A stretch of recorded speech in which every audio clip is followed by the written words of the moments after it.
เฮ็ดเองบ่นี่โดยบ่ได้แซ่บได้พอกินอยู่บ่ได้แซ่บพอกินอยู่โดยโอ้หากะมาแล้วมาเฮ็ดกินข้าวนี่เนาะ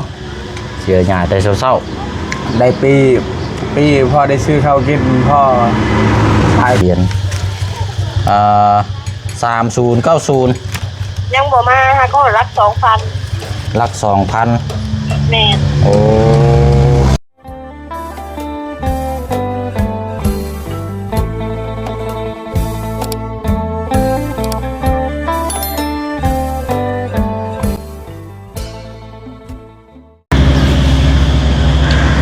ไม่ได้คือมืดแท้นี่เป็นมุมกล้องบ่เนาะแม่นว่าคนดำบ่ฮะคนมันดำคนดำบ่นะมันคือขาวอยู่เดี๋ยวปรับมุมกล้องก่อนนี่เป็นมุมกล้องว่าก็ได้จะต้องหันมาพี่หมุนมาพี่เอาอย่างน้อยเลิกนะเอาพี่น้องเนาะกำลังนี่แหละกินข้าวกินน้ำทั้งน้องสอนตุ๋ยพี่กล้ามเป็นมันมัดคือเก่าเลยเนาะกินข้าวเด้อเนาะนี่เอาปลาตัวโอ้ยและพี่น้องเนาะทางปลาลุงพี่น้องFCถามหาเนาะค่อนข้างกับลายพี่น้องเพราะว่า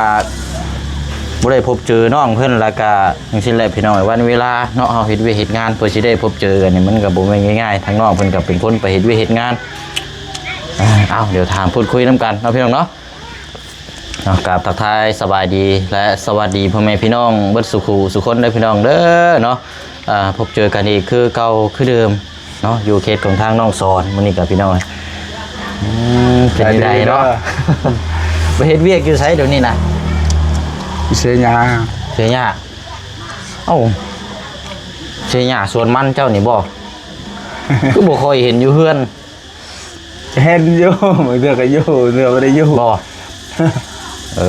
แต่เก่าว่าเสียหญ้าอยู่เฮือนชาติก็เห็นอยู่นะแต่เก่านี่เด้อมาเราบ่เห็นมีแต่ล็อกกุญแจเห็นอยู่พ่อเจ้านะแต่ถามแล้วเราก็ว่าจักไปทางไหนเราอ่ะตัวเสียหญ้ามันเดี๋ยวนี้เนาะด้วยเอาเดี๋ยวนั่งถามพูดคุยน้ำกันก่อนซะได้ยังกินเจียวยังนี่นะเจียวมะเขือแข้งบ่โดยกับหมักยังเจียวมะเขือพวงเนาะโดยกับมันเจ้าใส่ยังมีปลาอยู่บ่บ่ได้ใส่ปลาใส่เอียนโดยคนแบบใส่เอียนนะนี่เนาะโดยมันคนมะเขือพวงคนมะเขือพวงใส่นี่พี่น้อยเอียนกับเนี่ยมะเขือ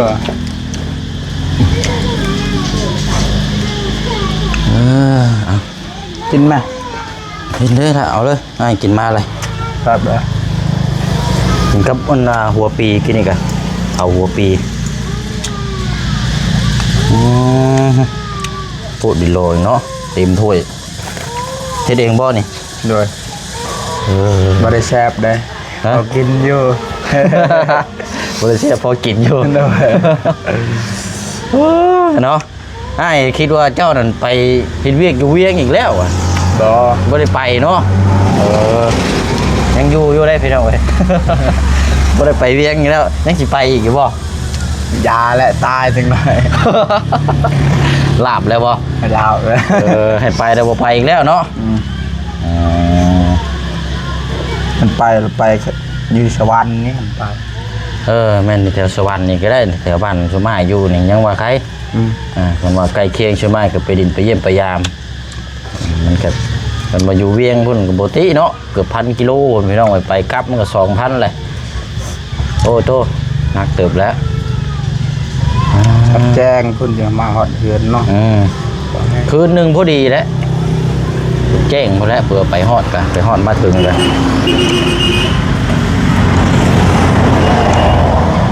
เมื่อจีนี่ก็ดำคือเก่าแล้วเนาะ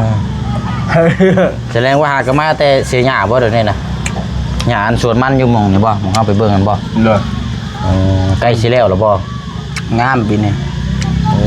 มันงามปีนี้เนาะ โดย เอาอย่างนี้แหละสิได้มัน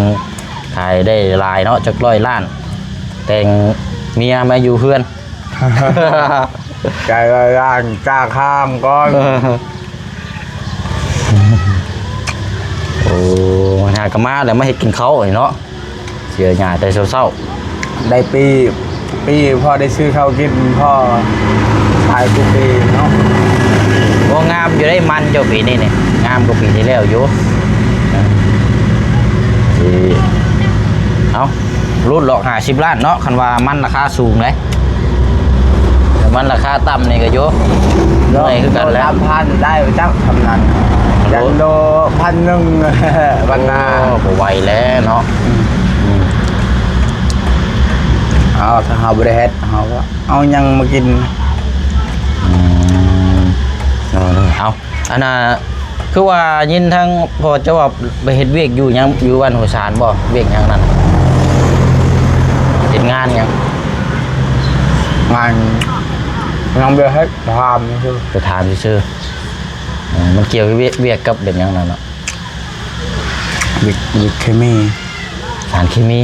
แบบจูดขี้เหงื่อหยังนี่บ่ อยู่ดอนใต้ โอ้บ่ได้แล้วซะเนาะ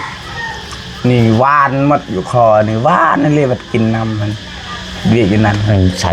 ตัวเข้ามามือหนึ่งซื่อๆเข้ามามือหนึ่งบัดตัว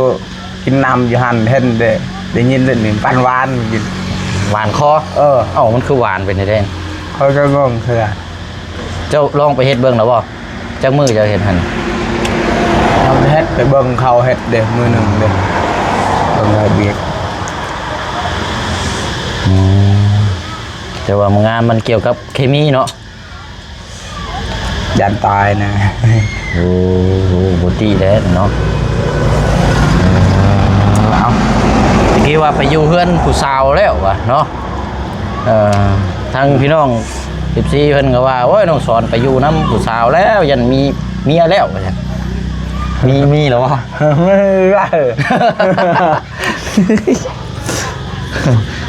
เอ้าบ่ได้เห็นเนาะนานแหละนึกว่าไปอยู่น้ำผู้สาว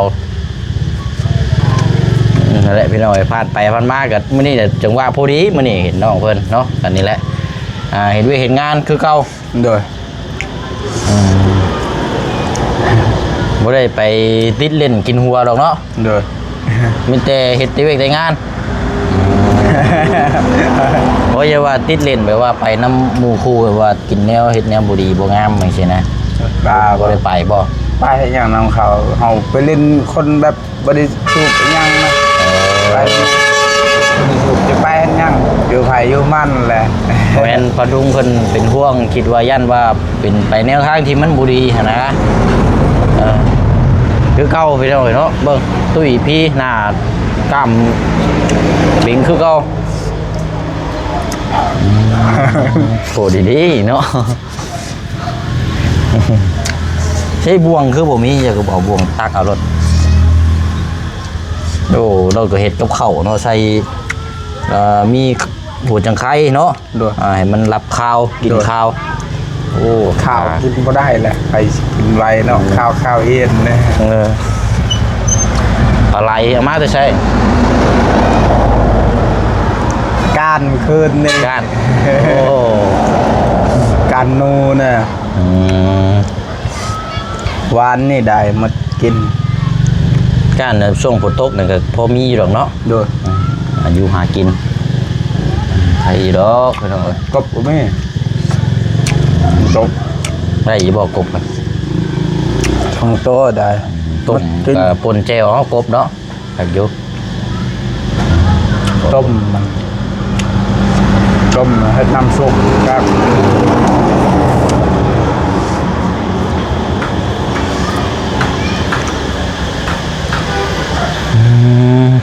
กินแล้วนี่ก็สิไปเวกต่ออีกบ่นี่ ครับเอาถึงไงเอาไป ช่วงบ่ายพุ่นบ่ ประมาณ1 โมง 2 โมง โตแดดแห้งได้มื้อนี้ก็เนาะคือเมื่อวาน แดดแห้ง2 โมงนี่พอดีออกแดดแล้ว ช่วงบ่ายโมงพอดีเฮ็ดเวียกเฮ็ดงานเนาะ โดย 2 โมงอากาศมันเย็นแน่จังหน่อย โดย โอ้แดดแต่เช้านี่ก็ 10 โมงปลายแล้วสิเก้า11 โมงถือว่าแดดร้อนเอ้า ฮอนอบเนาะ ร้อนหรือว่าอบเหมาะสำหรับคนที่แบบอบเอ้านะพี่น้องมักอบผิวสันสิว่ากัน ข้าวเด้ออยู่เถิดลาวคนมักดุอบผิว ก็จะอบ ควาย ผิว แบบนี้ก็ให้เรียกที่ดำมันดำไปเลย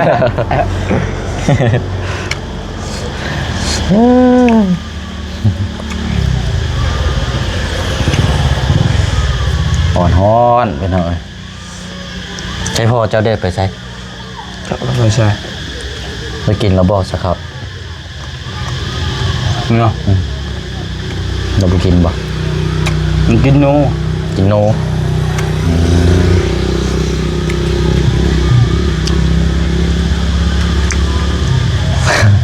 นี่ยังคือยิ้มน้อยยิ้มใหญ่แท้นี่ ว่าแซ่บกินเทิงธรรมชาติเนาะ โอ้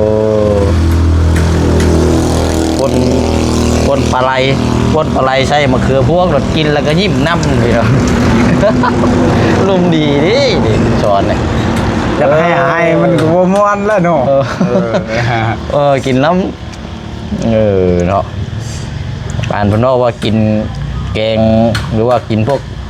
อันนี้แหละพี่น้องไก่นะญาติกินแต่ตูดไก่มันยิ้มนะกินตูดไก่ยิ้มเบิดมือเบิดเว้น เมื่อเลือกมาเมื่อห้อยบ่ยืมบ่ยัง เลยงาบูด เนาะ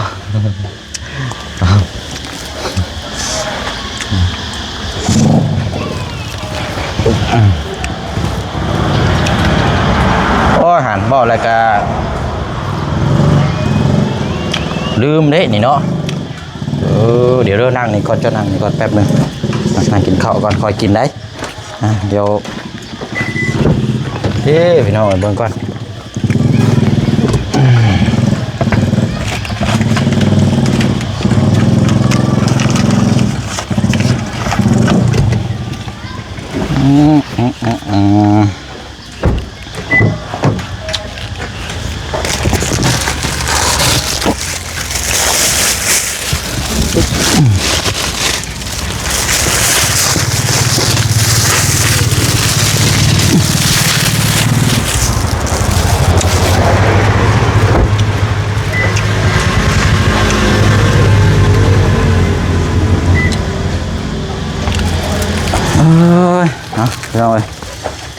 เอามีละเอาไว้ต้ม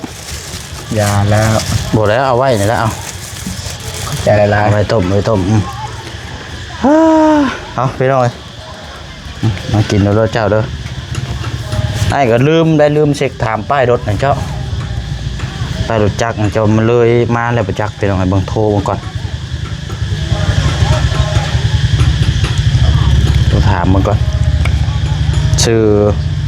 สมมุติว่าครัวเจ้าน่ะชื่ออาชรได้เนาะ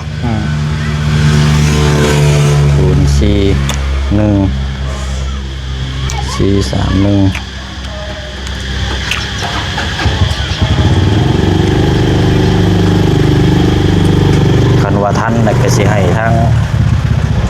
บ่บุญขึ้นมาเลยพี่น้องนี่ว่าเพิ่นสิขึ้นมามื้อนี้ไปถามก่อน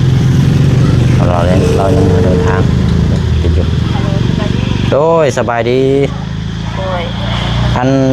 เอาอยากถามมันป้ายรถได้เจ้า ชื่อยังอ่านเล็กจักอันนี้ ชื่ออาซอน อ่านเล็กจัก เด็กจักยังสอน เล็กจักเลย จังยัง เด็กจักน่ะมันอยู่หม่องท้ายเห็นบ่เจ้า ในเว็บบินได้อ่านในเว็บบินจะได้ แปลงบินมาอยู่สอนแป๊บนึงก็จะบินไปซื้อขายเนาะ ด้วย อ๋อโอเคละเอามาอันนี้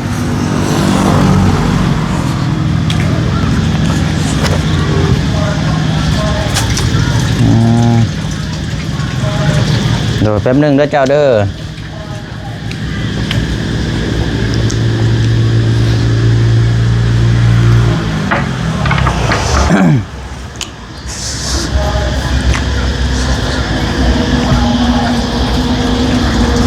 ยางมันคือสีมันนิ่มแท้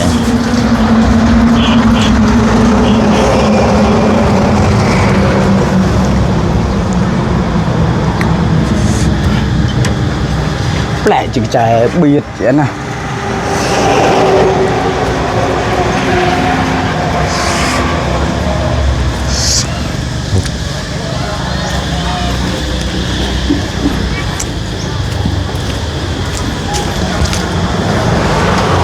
đây là bỏ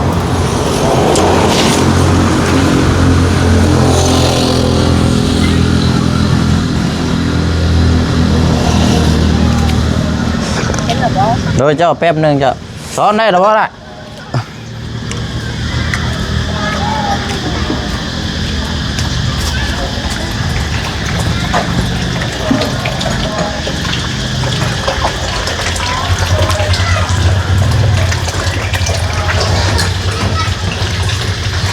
cái chừng chạy lặt biệt anhตอนนี้มันนำเด็กฮอดเด็กได้แล้วเจ้า chạy cất canhกัน จะได้ปุ่มเหลืองแหละ ปึ้มเรืองน่ะไล่มาแล้วเจ้า ป้ายเจ้าเล็กยังครับ จังว่าเดี๋ยวเฮามาแป๊บนึงน่ะ เบิ่งป้ายเบิ่งป้ายนี่ปุ่มเหลืองเจ้าก็ได้ครับว่าจะได้ปุ่มเหลืองแหละ ป้ายน้ำปึ้มเรือง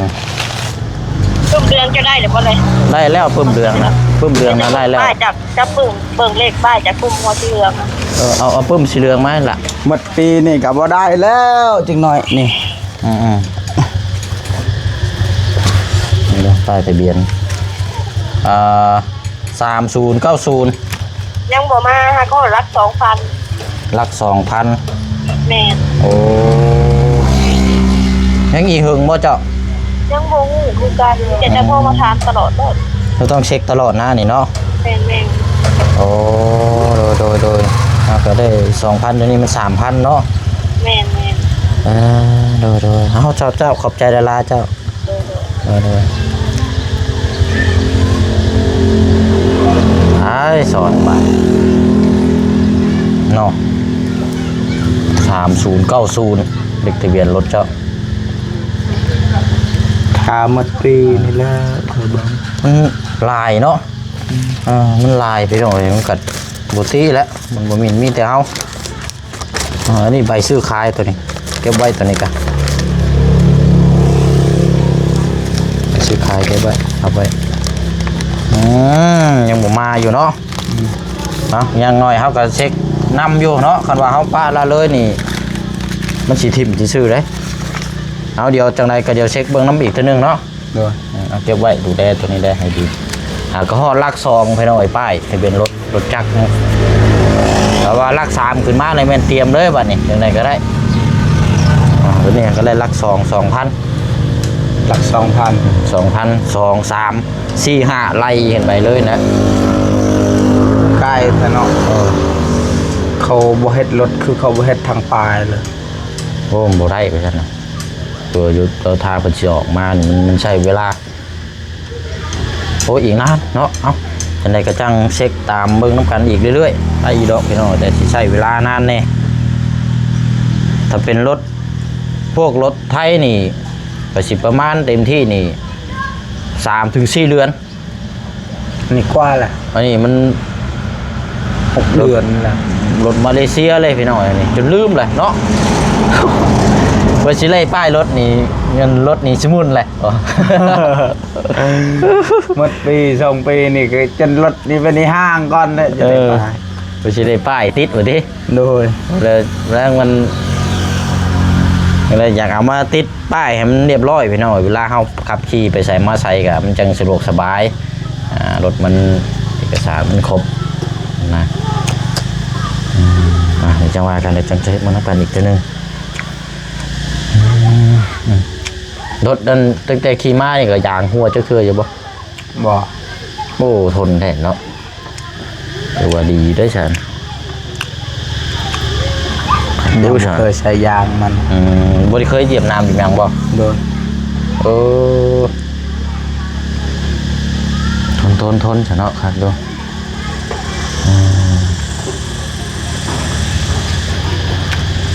เกี่ยวว่าคันว่าได้แต่ก็สิโทรให้บ่บุญสารวัตรไปเอามาขึ้นมาเลยพี่น้อง นี่ว่าเราสิขึ้นมามื้อนี้หาก็ได้หลัก 2,000 นึง ได้หลัก 2,000พอแห้งแล้วมาฮอดเฮือนยังอยู่มาเลเซียแล้วหลัก 2,000อีกหลัก3เด็กเจ้าน่ะอยู่ในหลัก3 30 90 คือสิบ่ได้แล้ว ได้อยู่แต่มันใช้เวลาแต่ว่าเฮาก็คือว่าแล้วเราต้องแบบเฮามันอยู่ขึ้นอยู่กับเฮาต้องตามตลอดนะบางเทื่อก็มันออกมาปั๊บนี่บางคนก็มันหึงไปซิแหละพี่น้องบางคนก็ซื้อรถมาแหละป้ายนั่นออกแล้วก็ทิ่มเลยบัดเขาเจ้าบ่ใส่ป้ายเลยเอกสารนั้นมีอยู่แต่บ่ยิงป้ายเพราะว่ามันขี้ข้านถามแบบซี่แล้วมันเรื่อยมันนานเลยแบบว่ามันหึงอะนะบางคนก็ปล่อยไปเลยรถจนมุ่นก่อนละรถจนมุ่นยังมายิงป้ายมันป้ายไหม้รถเป็นรถเก่าเลยบัดนี้มันก็บ่คือแล้วเนาะเขางงแล้วจะลักปลายมาใส่อีกลักป้ายรถย่างสิว่าอีกแล้วพอแห้งแล้วเนาะจะลักปลายมาใส่อีกอันนี้ก็มันร้ายพี่น้องเอ้ยแต่ว่าซื้อรถแล้วป้ายของมานำเลยเนี่ยว่ายังดีแล้วคนรถ Honda ได้เนาะมันก็สีใหม่ทั้งรถใหม่ทั้งป้ายเนี่ยเก่ากับเก่าพร้อมกันนะคันสิว่ากัน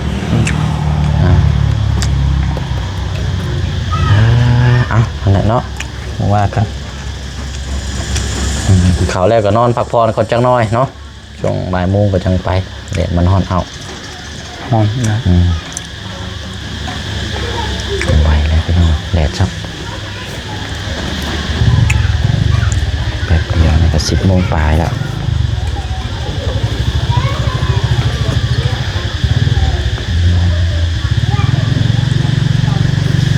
เดี๋ยวเบิ่งยางรถก็สินนิ่มเนาะยางรถข่อยหัวไปจักดีหนานี่บ่เร็วหัวบ่ธรรมชาติเนาะธรรมชาติของรสชาตินี่แหละก็ห้องมารสชาติเอาเบิ่งใกล้ๆก่อนบัดนี้เนาะนี่แหละพี่น้องเอ้ยทั้งน้องซอน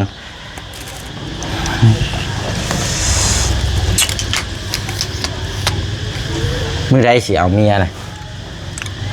บ่ได้วางสิเอาเมียเอาหยังดอกให้มันแล้วชวนมันก่อนสิเอา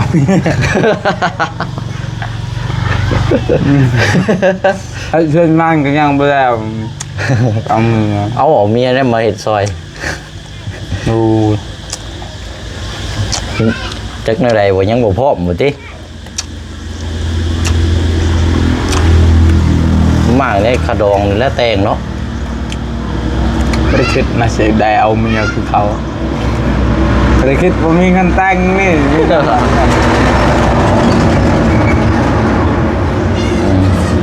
จะมีเงินจะใช้กินข้าวให้มันเอมก่อนคิดเรื่องเงินเอาเมียดิจะหน่อยปวดหัวคิดคู่มือคู่แว่นคิดเบาพัก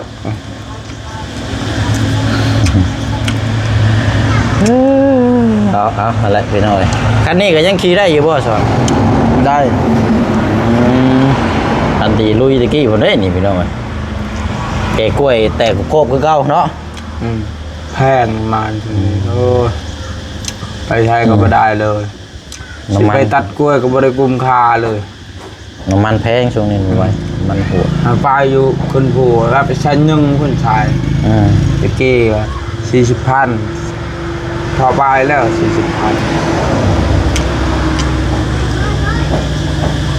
นี่มันแพงช่วงนี้แล้วตัดกล้วย100 โลกล้วยก็โลละ1,000ปลายเดี๋ยวนี้ได้1,500โอ้ถือแท้เนาะ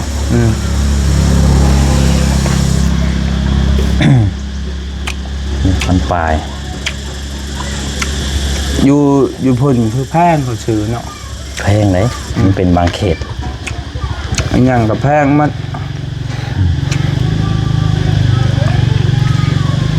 โหดช่วงนี้นี่มันยังกันอยู่เวียงบอลเที่ยวก็จอดรถหันถ้วยหนึ่งเขาเปียก50 บาทเขาเปียกเพอนี่วะเพอ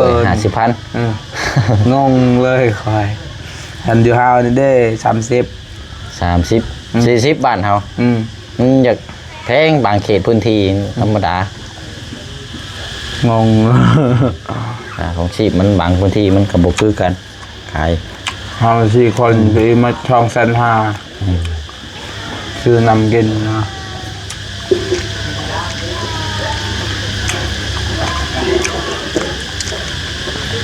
งงเลยคอย งงเลยเนาะ เออเอาอันแหละพี่น้องทั้งน้องซ้อนยังอยู่บ้านอยู่ซองพี่น้องช่วงนี้ก็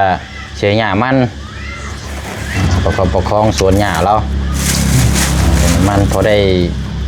และปีหน้าเนาะพอได้ถอนเอามีข่าวดีก็บอกง่ายน้ำหน่อยเด้อ เด้อ เห็นว่ามีอัน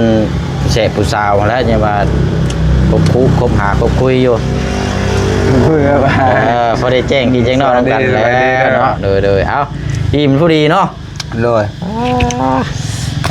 ไปแต่พี่น้องเนาะกัดทางน้องเพิ่นเกิดแต่เสียหญ้าเสียมันแล้วก็ได้โทรถามทางป้ายรถของทางน้องเพิ่นนำพี่น้อยก็ยังบ่ทันได้ฮอดเลขหมายปลายทางที่กำหนดไว้เนาะพี่น้องเนาะก็ฮอดหลัก2รถน้องซอนนี่ฮอดหลัก3ไปอะไรพี่น้องเนาะไปเยี่ยมยามทำข้าวน้ำกันเนาะมีเราจังมาเยี่ยมยามทางน้องเพิ่นใหม่น้ำกันอีกเนาะเดี๋ยวขอตัวเดินทางไปเวียกงานอีกก่อนได้พี่น้องเด้อเนาะเดทฮอนเอามื้อนี้กับพี่น้องเนาะอยู่ดีมีแฮงลำรวยเบิดสุขูสุคนบ๊ายบายได้พี่น้องเด้อเนาะสบายดีเนาะ